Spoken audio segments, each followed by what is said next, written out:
Good morning, ladies and gentlemen. Welcome to the Roman V Show. Today is November 14th, 2012. Hope everybody's doing well today. A lot of stuff going on in sports. And let's go through your cross-country sports update. In Major League Baseball, a mega trade involving the Toronto Blue Jays and the Miami Marlins is almost complete but not yet official. Toronto would get shortstop Jose Reyes, pitcher Josh Johnson, pitcher Mark Burley, outfielder Emilio Bonifacio, and catcher John Buck.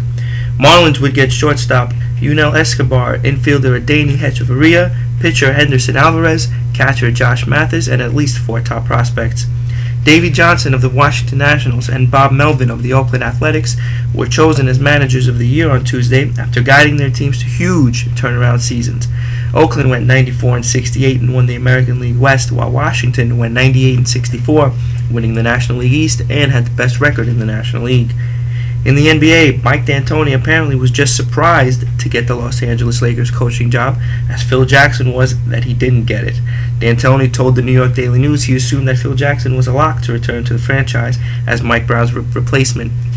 D'Antoni was on with Mason and Ireland show Tuesday afternoon on ESPN LA 710, and he said, quote, "I'm going to do everything I can to win a championship. If we're not at least in the hunt, a serious hunt, then I failed as a head coach. I'm comfortable with that," end close quote. Kobe Bryant goes on to call Mike D'Antoni an offensive genius. Some scores in the NBA. Bobcats demolished the Wizards 92-76. Knicks get the Magic 99-89 behind Anthony's 25 points and 8 rebounds. Raptors 74, Pacers 72.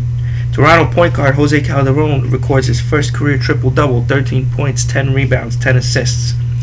Nets 114, Cavaliers 101 behind Darren Williams' 26 points, 10 assists. Trailblazers destroy the Kings 103-86.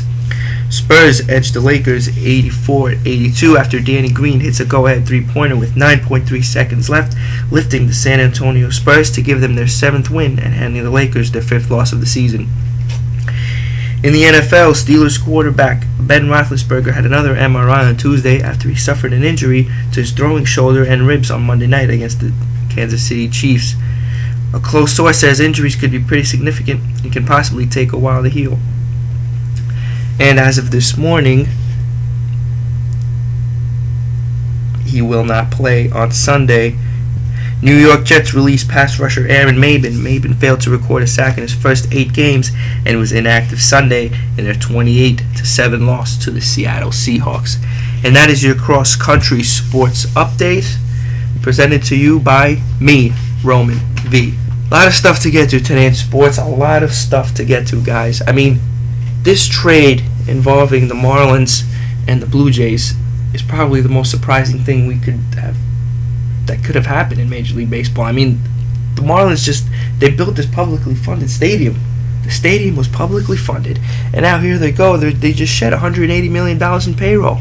$180 million in payroll in 1 hour. I mean, where is this franchise going? Where are they going?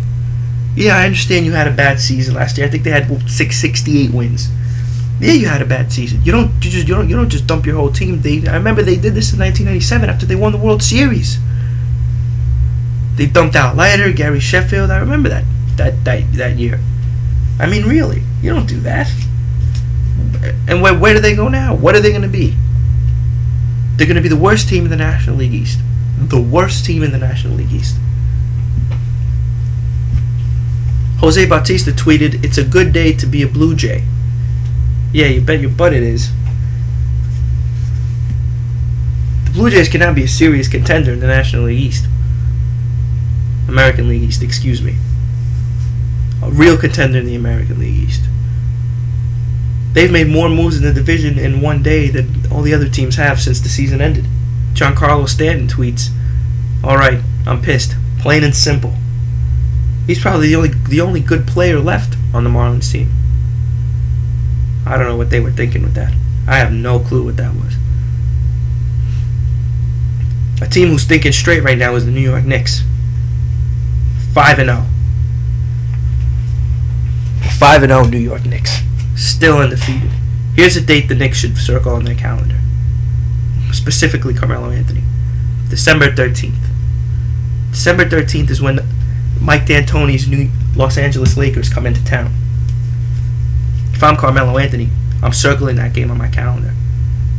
I would want to show Mike D'Antoni what the team is now without him. Right? You don't want to go in there and have Mike D'Antoni's team, who plays no defense, come in there and beat you. You don't want that to happen. You want to show Mike D'Antoni we made something of ourselves with Mike Woodson, and we came here to play. I saw some good things from the Knicks last night.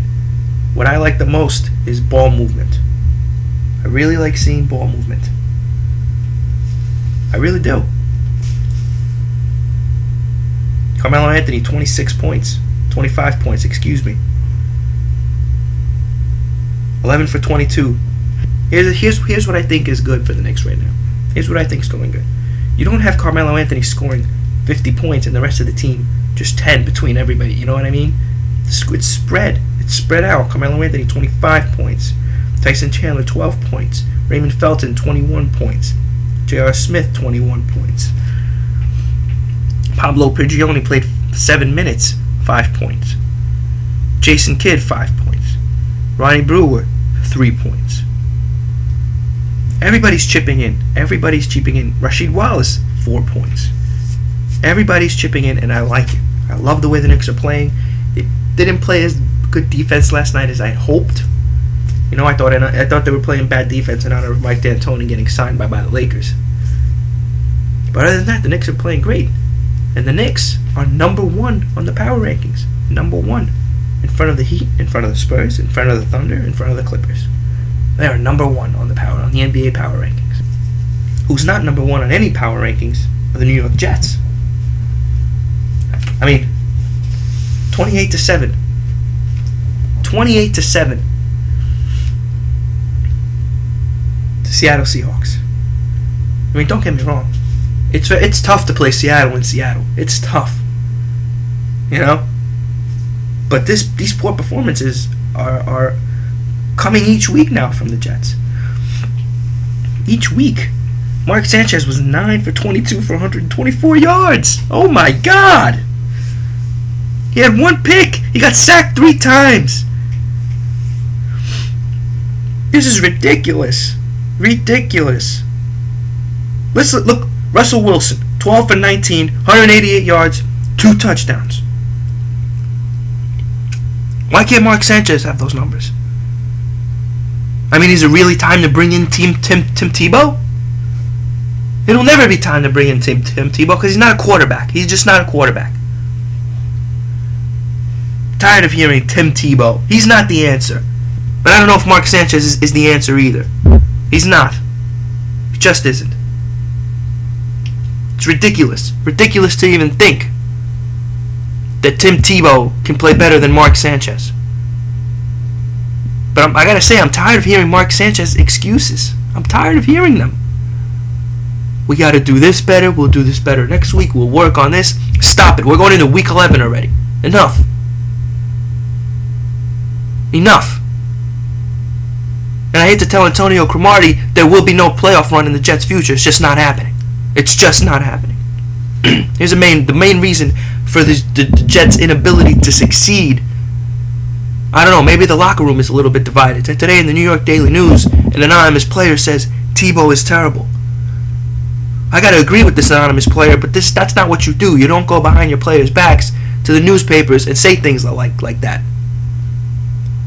I understand everybody on the team supports Mark Sanchez. I'm pretty sure Tim Tebow supports Mark Sanchez. Rex Ryan supports Mark Sanchez. But you don't go out in the public and state your support for one guy and you're in support for another guy. It doesn't work that way. New York Giants aren't doing any better. Losing to the Bengals. You go into Cincinnati. You play a team who's 1-3 at home, and you get destroyed. 31-13 was the final score. Giants kept settling for field goals. 1 field goal in the first, 1 field goal in the second. Finally get their touchdown in the fourth when it didn't really matter. Defense gave up a lot of points. Eli Manning, 2 interceptions. Got sacked 4 times. 29 for 46 for 215 yards. I mean, they had nothing working. Nothing was working.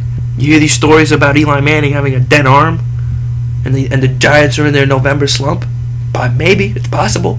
Well, now they get their late bye, and what are they going to do when they come back? Giants need to regroup. They need to retool. They need to regroup. They need to get healthy. If Eli does have a dead arm, better not use that arm during the bye. Save it. Stay fresh.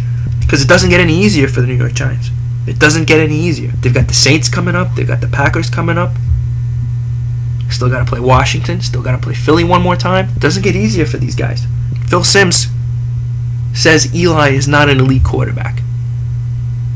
Let me tell you something, Phil. I know firsthand that Eli is an elite quarterback. He played my Patriots twice in the Super Bowl, and twice he beat them.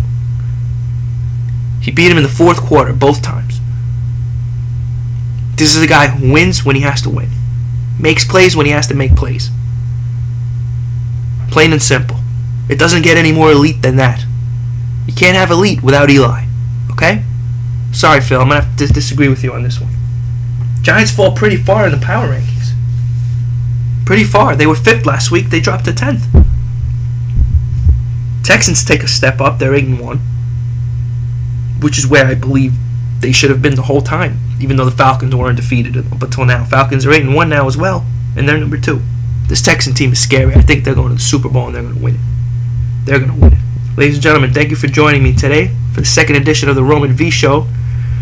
I appreciate everybody listening. I hope you have a wonderful day.